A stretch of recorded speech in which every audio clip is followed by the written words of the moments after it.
Salut Gab, Salut mon George, ça va bien? ça va super bien toi aussi. Yes, hey, aujourd'hui au Fanatique, on est accompagné encore de Gab qui est avec nous, puis on a une nouvelle invitée, Philippe. Salut Phil! Yes, salut les boys. Salut, salut. Bon, allez, aujourd'hui les boys, on va parler du sujet là, vraiment qu'on est en plein dedans, c'est le retour de la Ligue nationale de hockey. Les camps ont ouvert hier. Je pense que le sujet est très chaud présentement. Mettons la table sur qui va faire les séries, les joueurs à surveiller, puis les équipes peut-être Cendrillon cette année. Je pense qu'on va y aller comme ça. On va faire un petit tour là, de table. Si tu veux, je vais laisser Philippe commencer, étant donné qu'il est nouveau avec nous. Yes, on va commencer ça avec la division Nord. Moi, de mon bord, je pense que ça va être les Canucks de Vancouver, les Maple Leafs de Toronto, les Oilers d'Edmonton, puis les Flames de Calgary qui vont faire les playoffs. Là, je ne fais pas l'unanimité, j'exclus le Canadien. Donc, c'est ça mes prédictions de mon côté pour la division Nord. Voulais-tu que je continue? OK, on va y aller tout Un tour, on reviendra après sur nos décisions. Avec si tu veux y aller, Gabriel Carrière, vas-y, avec tes prédictions. Écoute, pour moi, je pense que le Canadien va faire partie des séries dans cette division-là. Je vais mettre les Maple Leafs de Toronto. Je vais avoir les Flames de Calgary. Sincèrement, c'est mon quatrième choix. Je suis vraiment pas décidé. Je crois qu'un club comme Winnipeg peut y aller. Un club comme Edmonton, Vancouver. Mais dans le fond, dans cette division-là, je crois que la seule équipe, ça va être Ottawa. Je crois qu'ils sont encore trop jeunes. Je pense que dans une couple d'années, ils vont être assez bons. Le petit point d'interrogation avec Edmonton, c'est Mikko Koskinen et Mike Smith dans les filets pour vrai. Là. En plus, qu'en défensive, je pense que Clefbaum est encore blessé. C'est juste un petit tandem d'Ethan Bear et Darren Anders qui sont très jeunes en défensive. Sinon, tu as M. Tyson Barrie qui passe quasiment la rondelle à l'autre équipe à tous les soirs. Fait que j'ai vraiment hâte de voir dans cette division-là. Je pense que j'exclurais Edmonton. Fait que je crois que j'irai avec Winnipeg, Toronto, Montréal et Calgary. De mon côté, ça ressemble beaucoup à Phil, si je ne me trompe pas. J'ai Toronto, Edmonton, Calgary et je fais une place à Montréal, moi, dans le 4 final. Mais effectivement, ce n'est pas une place acquise. Là, ça va être très difficile. Il y a un petit choix de cœur là-dedans, mais moi, je place Montréal là-dedans. George, ça ressemble-tu à ça, toi? Moi, ça ressemble vraiment avec Gabriel Carrière. Là, j'avais vraiment Calgary, Montréal, Toronto, Winnipeg. Moi, c'est vraiment les quatre équipes que ça a été un no-brainer, là, si je peux me permettre l'anglicisme. Je pense pas qu'Edmonton va être capable là, vraiment de se tailler une place en série malgré des joueurs excellents comme Connor McDavid. Pour Vancouver, moi, je pense que ça s'en vient tranquillement pas vite. C'est un club vraiment qui se bâtit avec beaucoup de jeunes joueurs. Puis là, avec Colby dans les buts, c'est vraiment intéressant à voir. On reviendra là-dessus plus tard. Tu sais, je regarde Ottawa. Ottawa aussi, ça s'en vient vraiment bien. Ils ont un très bon défenseur en Thomas Chabot. Matthew Murray, on a bien hâte de voir là, dans les filets que ça va faire. Mais pour moi, c'est ça. Calgary, Montréal, Winnipeg et Toronto. Ça vont être les quatre premiers dans cette division-là. Puis pour enchaîner, je pense qu'on va continuer notre petit tour des divisions. On va y aller avec la division Ouest. Fait on va garder le même ordre. Si tu veux, Phil, là, je vais prendre tes choix pour la division Ouest. Yes, parfait, ça part. Évidemment, là, moi, moi non plus, comme tu dis là, tantôt, là, désolé de l'anglicisme, mais c'est un no-brainer. Pour moi, ça va être l'Avalanche du Colorado, les Blues de Saint-Louis, Vegas, puis ça, c'est peut-être la partie un petit peu touchée, là, mais les Coyotes de l'Arizona, je pense. Là, mais on ne parle pas d'une division extrêmement forte. Là. Je pense que c'est clair pour moi que ça va être ces équipes-là. Écoute, même chose que Phil au départ. Même réflexion un peu. Je pense que Colorado, Vegas vont passer cette division-là. Oh, ouais, facile. Je pense que les Blues de Saint-Louis vont se tailler une place peut-être en troisième position. Pour la quatrième, je regarde ça, il y a beaucoup de choses. Même, je regardais encore aujourd'hui, le San Jose, ils vont tous avoir leurs joueurs. L'année passée, c'était beaucoup de questions de blessures. Là, j'ai vu des articles, est-ce qu'Eric Carson, le gars de bounce back, là, si je peux me permettre l'anglicisme. Je pense que San Jose va être dans la course. Je pense que l'Arizona va être là. Je pense que ça va peut-être se joindre ces deux équipes-là, là, surtout que San Jose, probablement, ils sont allés chercher encore Devin Dubnyk. Ça va leur faire un bon tandem de goalers. J'ai bien hâte de voir. Sinon, je pense que Los Angeles n'est peut-être pas à piquer des verres là, avec les jeunes qui vont rentrer et tout. J'ai vraiment hâte de voir. Je pense que mon choix, ça serait San Jose aujourd'hui. Ça ressemble beaucoup à ça, un peu comme tu viens de dire, Gab. Ben, moi, j'ai justement Vegas, Saint-Louis, San Jose et bien entendu Colorado, qui pour moi sont les gagnants de la Coupe Stanley cette année. Vous m'en reviendrez avec vos choix plus tard, mais George, je veux t'entendre là-dessus aussi, l'Ouest. Je pense que c'est une division là, qui est assez claire. Là, on sait vraiment là, que Vegas, Saint-Louis, Colorado vont être dans la danse des séries. Je pense que c'est vraiment, là, comme on a tout dit, un no-brainer.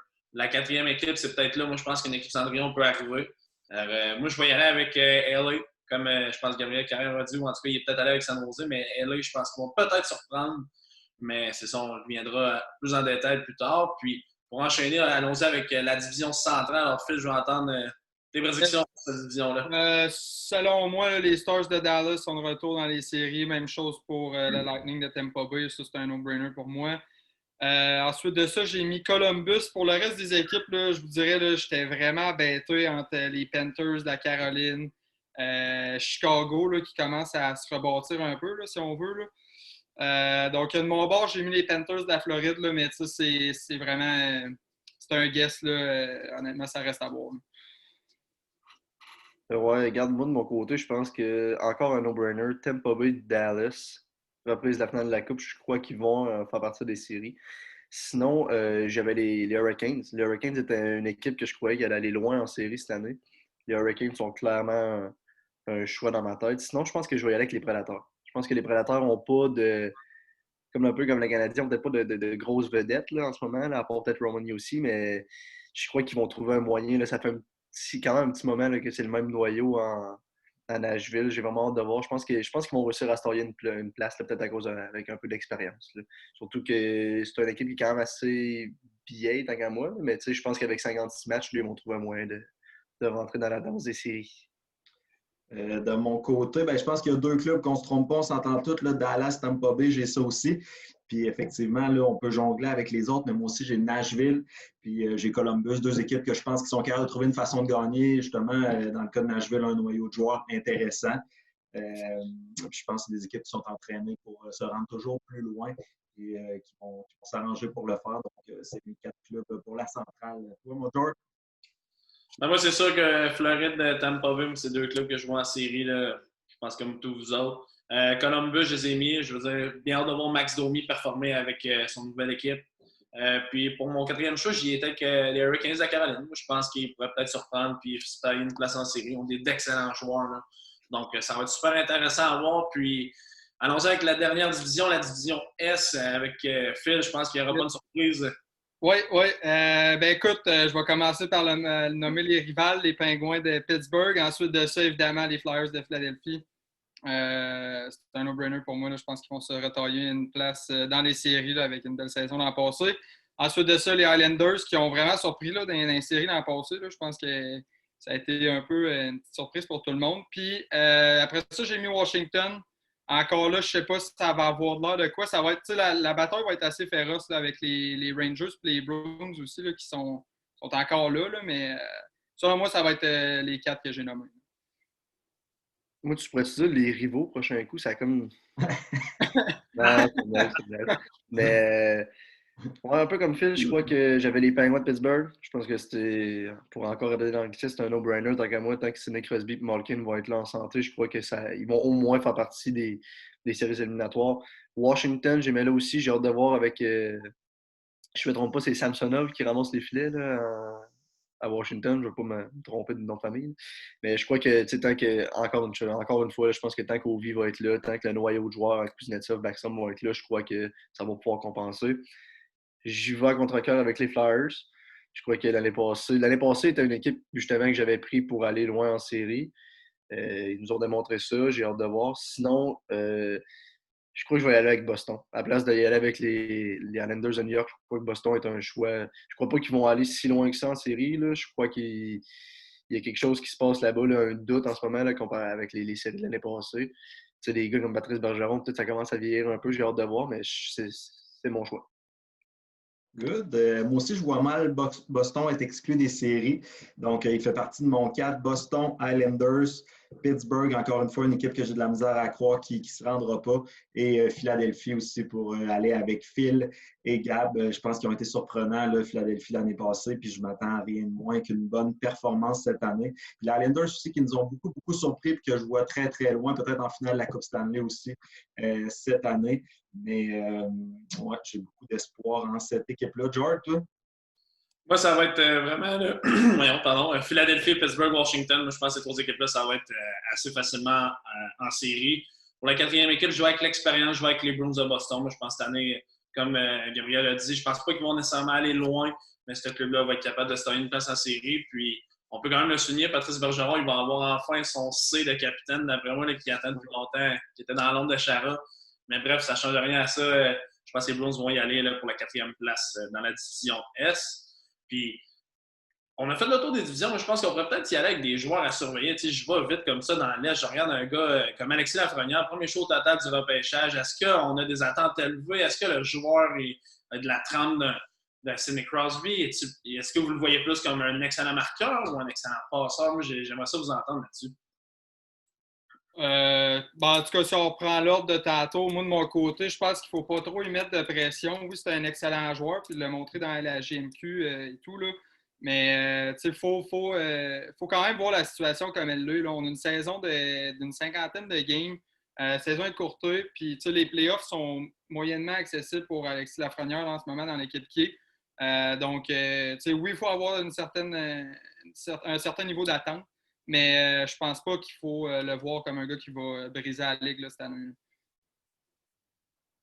Écoute, un peu dans le même sens que Phil, là, c'est sûr que pour cette année, là, je crois qu'il ne faut pas y mettre trop de pression, mais je crois que pour les prochaines années, il va être dans sa chaise le tant qu'à moi. Là. J'ai vu un article au début qui disait qu'il tasserait peut-être Panarin sur un premier trio, ce que j'ai de la misère à croire pour cette année, mais de jouer avec des gars comme Zibanejad, Kreider, Panarin, justement. En plus, dans une couple d'années, les gars, ils ont des gars comme Adam Fox, Tony DeAngelo, des gars avec des bonnes premières passes, sont capables de créer de l'attaque, d'appuyer l'attaque aussi. Je pense qu'il va être dans sa chaise à New York, pour être franc. À quoi, tu posais la question à quoi s'attendre? Je crois peut-être pas que c'est un joueur de génération comme les Crosby, les McDavid, mais je crois que ça pourra ressembler, là, s'il est capable d'avoir son plein potentiel, un gars comme Austin Matthews, c'est un gars que j'aime un peu le comparer. J'ai vraiment hâte de voir. Là. Je crois que dans 2-3 ans, là, on va parler vraiment de top 10 dans la Ligue. Moi aussi, je me garde une petite réserve là, pour Lafrenière. Pas trop de pression. Il débarque dans un gros marché.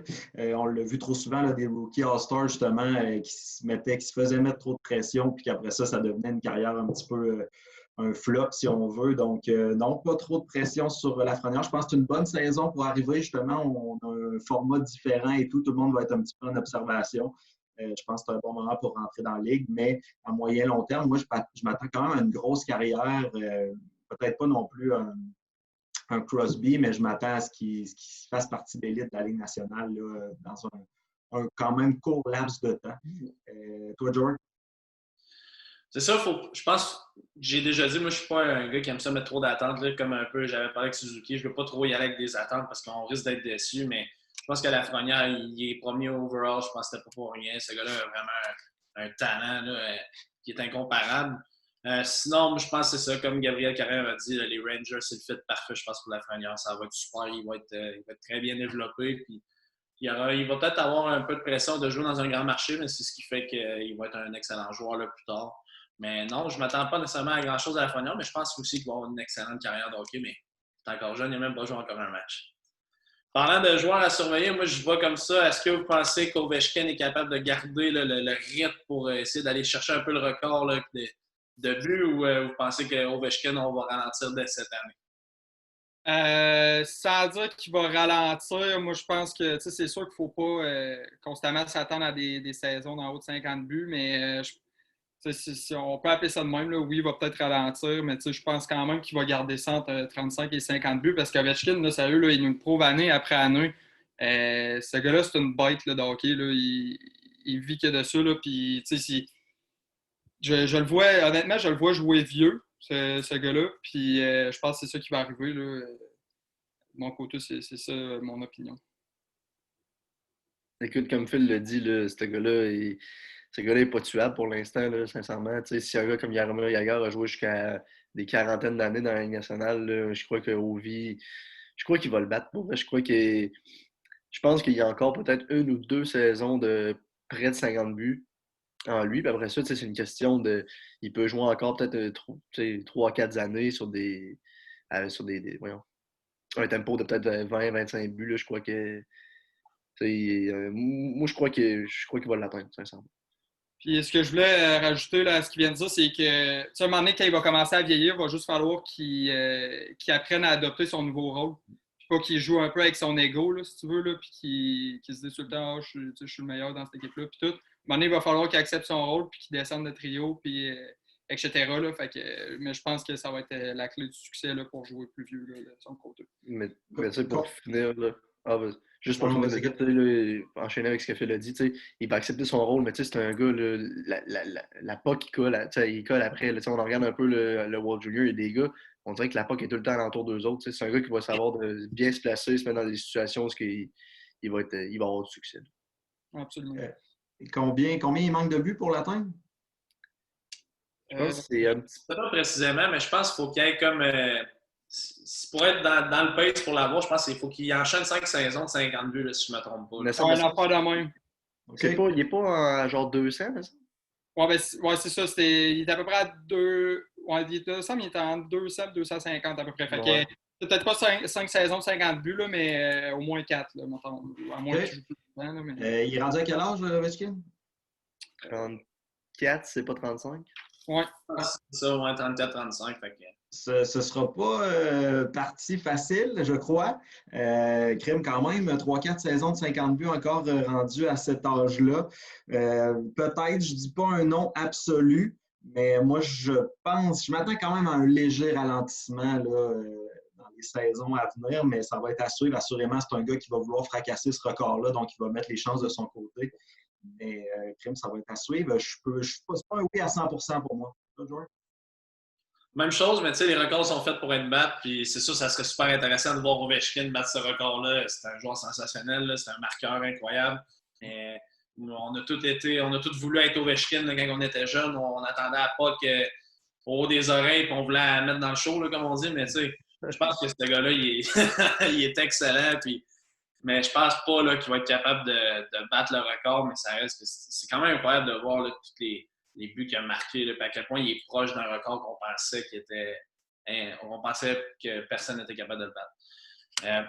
Enchaînons tout de suite. Moi, je pense que c'est chaud. On peut quand même parler du Canadien. Je sais que toi, c'est les Flyers, mais quand même, est-ce que le Canadien, c'est réaliste de dire que l'avenir est de plus en plus belle à Montréal? Est-ce que les ajouts que Bergevin fait vont vraiment être intéressants puis vont faire en sorte que le Canadien va être un club qui va être facilement en série dans les années à suivre?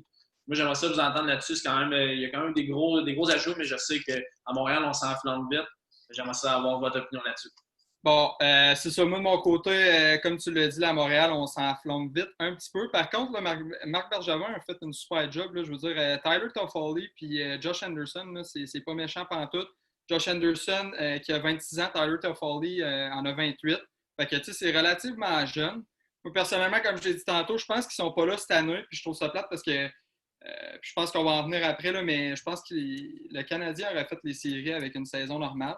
Mais dans le cas d'une saison comme là, je pense pas qu'ils sont prêts.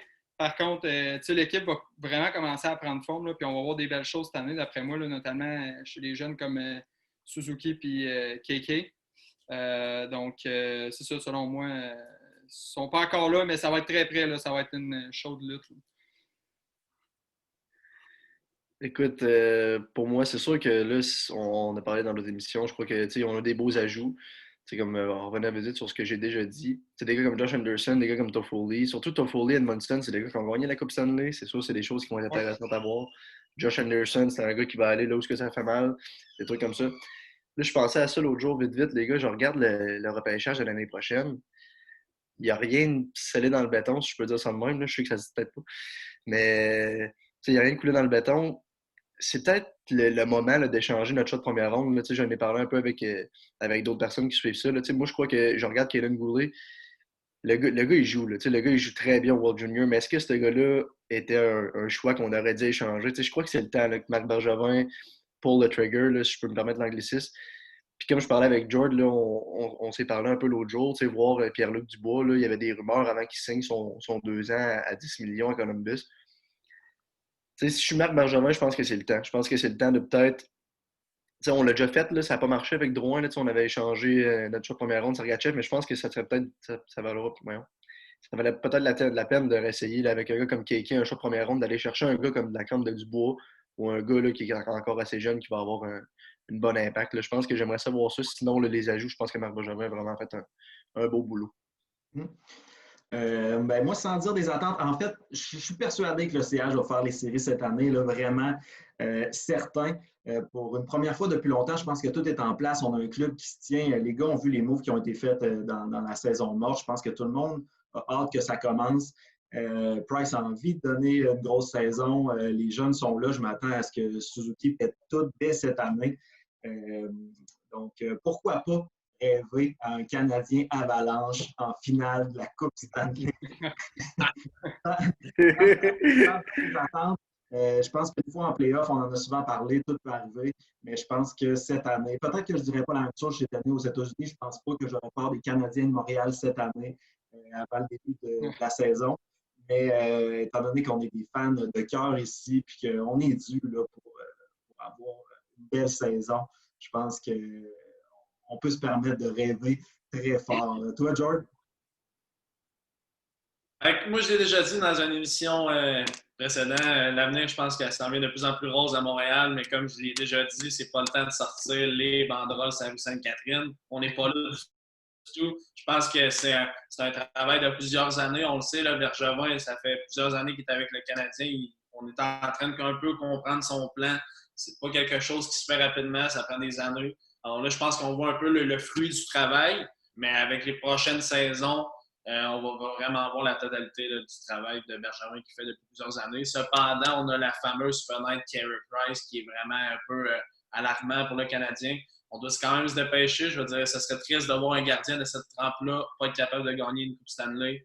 Mais bon, j'ai bien hâte de voir. Puis, j'aimerais ça savoir, vous, c'est quoi que vous voulez qu'on surveille cette année? Là? Qu'est-ce qui vous interpelle là, par rapport à la saison du hockey? J'aimerais ça vous entendre là-dessus. Moi, de mon côté, personnellement, je vais commencer avec le Canadien en tant que tel. On est un peu dans le sujet. Là, si tu veux, quelque chose qu'on regarde avec le Canadien, pour moi, ça va être l'ascension de Suzuki et Kéké, comme Gab le disait. Là. Mais contrairement à Gab, je pense pas que Kéké va tout briser. À partir de cette année, il nous a montré des belles choses, puis Suzuki aussi dans les playoffs. Suzuki, c'était plus contre les Pingouins, tandis que Kéké, là, contre les Flyers, honnêtement, c'était une peste là, pour elle. Là. Je ne l'ai pas particulièrement apprécié de mon côté, mais il faisait sa job, puis honnêtement, il était excellent. Mais c'est ça, je pense que ça va être checker l'ascension de ces deux gars-là avec le Canadien, puis qui représentent un peu leur futur. Là. Puis c'est sûr qu'avec des gars comme Josh Anderson et Tyler Toffoli, là, ça va vraiment être intéressant de regarder ça, là. Ça crée de la place à la glace là, pour ces gars-là, justement. Fait que j'ai bien hâte de voir ça. Puis sinon, c'est ça, la défense du Canadien qui s'améliore constamment. Là, puis Carey Price qui est toujours autant solide, d'ailleurs. Mais pour le reste de la Ligue nationale, moi, je pense que ce qu'il faut regarder, ça va être... en tout cas, moi, l'équipe que je vais regarder, là, c'est vraiment Colorado. Qui s'en viennent super hot. Là, honnêtement, là, Nathan McKinnon là, me fait triper d'année en année. Puis, on voit que son développement, ça paraît de plus en plus là, que c'est un gars dominant et qui est dans la ligue pour rester. Là. Donc, de mon côté, ça va être ça pour cette année. Écoute, de mon côté, à court terme, quelque chose que je vais regarder, que j'ai hâte de voir, c'est Matthew Barzal et son nouveau contrat. Parce que je crois qu'il ne s'est pas rapporté au camp encore avec les Islanders de New York. J'ai vraiment hâte de voir s'il va signer avant le début de l'année. C'est des choses qui pourraient compliquer la donne, là, je crois, à New York. On en parlait, on faisait nos prédictions tantôt. S'il n'est pas là au début de l'année avec les Islanders, je crois que c'est un gros morceau. T'sais, je pense qu'en plus, là, oui, les gars ont eu beaucoup de congés, mais de plus en plus, on le voit un peu dans la NFL, là, plus ça prend de temps pour les gars de signer le contrat, plus que c'est tough de revenir là, avec le tempo. J'ai hâte de voir ça. Sinon, un peu dans le même sens que Phil, là, j'ai vraiment hâte de voir. Moi, je crois que cette année, là, je vais lancer quelque chose, mais je crois que cette année, Nathan McKinnon va montrer à tous les amateurs de hockey que c'est vraiment lui le meilleur joueur de la Ligue nationale. Je vois un peu comme Gabi dit des fois, là, je vais un peu avec mon cœur. Mais j'ai vraiment hâte de surveiller aussi les leaders, là, dans le fond, c'est ceux-là qui vont être qui avoir le plus de points. Excusez, comme un blanc, comment dire. Mais le scoring list, là, je ne sais pas comment dire, là, mais en tout cas, les meilleurs pointeurs. J'ai vraiment hâte de voir ça. Là, je pense que ça va jouer. J'ai hâte de voir si les McDavid vont être encore là. C'est sûr que oui, mais où est-ce qu'ils vont finir? Un gars comme Crosby, tu es capable de remonter, un gars comme Ovechkin. J'ai vraiment hâte de regarder ça là, cette année. Ben, moi aussi, ça commence par le Canadien. Là. De toute façon, au Québec, on s'attarde aux autres équipes quand les Canadiens sont éliminés. Mais ça va être vraiment nos jeunes, assurément. Carey, je l'ai dit, je m'attends à une grosse saison. Puis sinon, ben, moi aussi, Colorado, je pense que je l'ai exprimé. Je veux vous entendre là-dessus après, là, savoir c'est qui vos champions de la Coupe Stanley. Mais moi, c'est l'équipe que je trouve complètement électrisante dans le circuit. Puis sinon, ben, Lafrenière aussi, je vais surveiller. J'ai dit pas d'attente, mais on a quand même appelé ça la loterie Lafrenière. Donc, j'ai hâte de voir qu'est-ce qui va se passer de ce côté-là, mais c'est mes observations là, à court terme pour moi aussi. Toi, mon George? Ben moi, c'est vraiment la division là, 100% canadienne qui va vraiment m'intéresser. Ça va être super le fun de voir toutes ces équipes-là, puis de voir des jeunes qui ont beaucoup de talent, qui sont dans des équipes qu'on ne voit pas souvent. Ça va vraiment être super intéressant, moi, je trouve. Sinon, ben, c'est sûr que comme à chaque année, c'est qui va vraiment sortir là, du lot au niveau des pointeurs, comme Gab a dit. C'est qui? Est-ce que Lafrenière va être capable d'aller chercher la recrue de l'année? C'est toutes ces choses-là qui sont super intéressantes. Puis, moi, je pense que cette année, ça va être une saison qui va avoir quand même de la parité. Fait qu'il va y avoir beaucoup d'équipes qui vont nous surprendre avec une 4e place en série. Donc, j'ai bien hâte de voir, tu sais, comme on s'est parlé là, avant de commencer l'émission. C'est un format spécial, les séries. Hein? Les 2 premières rondes, on fait ça intra-division. Après ça, là, les équipes peuvent jouer dans les autres divisions. On pourrait avoir des surprises. On pourrait avoir là, à l'extrême là, 2 équipes canadiennes qui s'affrontent pour la Coupe Stanley, ou 2 équipes de la même division. Bref, ça va être super intéressant. J'ai bien hâte de voir. Ça va être une belle saison de hockey. Puis, moi, je vais aller tout de suite avec mes prédictions. Tu as voulu les prédictions. Alors, moi, je pense que Colorado, là, comme tu as dit, c'est vraiment une équipe électrisante qui ont vraiment des bons joueurs. Fait que moi, je pense que je vais aller avec Colorado en finale de la Coupe Stanley. Contre. Moi, je vais dire contre Pittsburgh. Moi, je pense que peut-être Pittsburgh va être capable de se rendre jusque-là avec l'expérience qu'ils ont, mais c'est vraiment. Je pense que Colorado, ça va être un choix facile, mais après ça, là, c'était dur à dire pour moi. Écoute, de mon côté, c'est sûr que Colorado, là, encore une fois, là, mais ça va jouer très serré, honnêtement. Je pense que Vegas a des bonnes chances aussi. Fait que de ce côté-là, je ne veux pas m'engager tout de suite.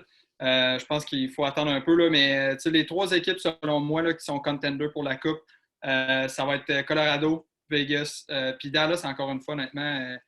Leur jeu en série est assez impressionnant à voir. Là. Fait que je pense que c'est les 3 contenders pour la Coupe. J'aimerais bien ça, Philadelphie, mais je pense qu'on n'est pas encore là. Écoute, même chose, là, après le Canadien, je crois que mon équipe préférée, c'est l'Avalanche du Colorado. Cependant, je crois qu'il leur manque encore un petit quelque chose. J'ai vraiment adoré l'addition d'Alex Pietrangelo à Vegas. T'sais, ils ont perdu un gars comme Nate Schmidt, le remplacé par Alex Pietrangelo. C'est rire du monde un peu. Là, ça n'a pas de bon sens. Déjà qu'il était une équipe assez dominante. Là, ils ont encore leur tandem Fleury-Lehner. Si jamais il arrive quelque chose, si on le bat à Pittsburgh, il y avait tout le temps 2 bons gardiens en série. J'ai vraiment hâte de voir. Je crois que pour cette année, mon choix va y aller avec Vegas, de ce côté-là. Puis sinon, je crois que mon autre équipe, là, vite de même, je crois que ça va être Calgary. Calgary était souvent une équipe que je voyais en finale de la Coupe Stanley. C'était Mike Smith, Cam Talbot qui gaulait. Là, ils s'en vont chercher un gars comme Jacob Markstrom. J'ai vraiment hâte de voir ce que ça va donner à Calgary. Là, si des gars comme Johnny Gaudreau sont capables de bounce back, je crois qu'ils ont de la vitesse, sont capables de jouer robuste. Fait que ça va être mon deuxième choix. Je vais y aller avec Vegas-Calgary. Good. Ben moi, je l'ai exprimé, là, c'est Colorado, mes vainqueurs. Je suis un peu pris encore dans Est-Ouest, donc j'ai dit Islanders tantôt en finale. Mais effectivement, il y a d'autres scénarios qui sont possibles. Puis des clubs comme Vegas, comme Dallas. Il y a plusieurs clubs là, qui pourraient venir chercher les grands honneurs, je crois. On a parlé beaucoup des divisions, puis je veux vous entendre là-dessus. Là. Phil l'a dit, là, ça va être dur pour Montréal avec la façon que c'est fait cette année. Justement, je pense qu'on va avoir le droit à beaucoup de matchs excitants à cause des équipes auxquelles on va faire face. Mais je veux savoir, pour vous, est-ce que c'est... pour toi, Phil, je pense que oui, c'est un désavantage, mais est-ce qu'il y en a pour qui c'est un avantage d'avoir cette division Nord-là pour le CH? Je ne vois pas nécessairement ça comme un avantage. Moi, comme je l'ai déjà dit précédemment, je pense que dans une division atlantique, le Canadien a fait les séries pas mal plus facilement que dans cette division Nord-là, qui est quand même... les équipes sont jeunes. C'est des équipes canadiennes qui sont en pleine reconstruction. Puis en tout cas, bref, il y a vraiment des bons ajouts qui se sont faits durant la saison morte. Moi, je pense que ça va quand même être difficile. Là. Oui, j'ai mis le Canadien, mais j'ai mis le Canadien au 4e. Là. Je pense pas. Je ne serais pas surpris qu'il ne fasse pas, mais en même temps, je pense qu'on ne va pas être déçu. Mais non, pour répondre à ta question, je ne pense pas que ça va les avantager, cette division Nord-là. Écoute, de mon bord, là, je vais dans le même sens que George. Ça ne les avantage pas du tout. Même propos plus, là, honnêtement, là, c'est des équipes qui sont jeunes, sont explosives, qui ont beaucoup de talent. Donc, c'est sûr, moi, je pense que le Canadien va avoir de la misère à rivaliser avec ça. Puis, au final, je pense que ça va être de même un peu dans la majorité là, des divisions. Là. Ça va être difficile. Ça va être des gros combats. Puis, les gars vont jouer contre les mêmes équipes tout le temps. Fait que, ça va être difficile de garder le rythme. Puis c'est vraiment les meilleures équipes qui vont s'en sortir là, cette année. Écoute, ça les avantage plus, ça les avantage-tu, ça les avantage-tu pas? Je sais pas, comme on a parlé un peu brièvement l'autre jour, je crois que le Canadien est comme bâti pour avoir un peu de succès contre les équipes de l'Ouest, avoir du succès contre les équipes de l'Est. Tu sais, tu regardes là, des gars comme Anderson qu'on a rajouté, un gars qui est capable de frapper, mais sincèrement, là, regardez son tape, le gars est capable de bouger, là, sincèrement, le gars est capable de prendre la vitesse. Fait que j'ai vraiment hâte de voir. On a encore de la vitesse avec le Canadien. Je crois que des gars comme Toffoli, un peu moins. Des gars comme Drouin, j'ai hâte de voir. Là, oui, il est rapide, mais comment il va jouer. Fait que ça va vraiment être de voir là, comment que Claude Julien va décider d'enligner le Canadien contre les équipes de l'Ouest. J'ai vraiment hâte de voir pour vrai. Je sais pas si ça va faire une si grosse différence dans une saison de 56 matchs. Là. J'ai vraiment hâte de voir là, comment ça va tourner pour le Canadien cette année. All right. Ben, moi, je pense pas qu'on a besoin davantage. Je pense que dès la soirée d'ouverture, mercredi prochain, contre Toronto, si je ne me trompe pas, Yes. le Canadien va l'emporter par une marge de 3 buts minimum. Donc, je pense que la table va être mise et que c'est les autres équipes qui vont craindre le CH. George, y a-t-il d'autres choses que tu voulais toucher par rapport à tout ça? Non, je pense qu'on a vraiment fait le tour. C'était super intéressant d'avoir différentes opinions là, sur cette saison de hockey qui s'annonce, ma foi, très excitante. Puis j'ai bien hâte de voir le parcours du Canadien, mais en même temps, j'ai bien hâte de voir là, toutes les autres équipes, comment ils vont se débrouiller cette saison. Super intéressant, effectivement. Merci les gars. Crème, on se remet ça, c'est sûr, pour voir si nos prédictions, si on avait vu juste avec tout ça. Yes. Yes. Merci beaucoup, les gars. Salut, là. Yes, Merci les gars. Bye. Salut.